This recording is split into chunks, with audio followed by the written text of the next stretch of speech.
আসসালামু আলাইকুম রহমতুল্লাহ। আমার ছোট্ট সোনামা আপনাদেরকে একটা সূরা শোনাবে। শুনুন তো আপনারা। বলো, আউযু বিল্লাহ, শুরু করো। আউযু বিল্লাহি মিনাশ শাইতানির রাজিম। বিসমিল্লাহির রহমানির রহিম। আলহামদুলিল্লাহি রাব্বিল আলামিন। আর রহমানির রহিম।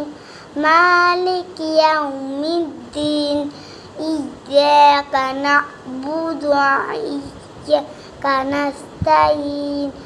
ihdinas siratal mustaqim। siratal ladzina an'amta 'alaihim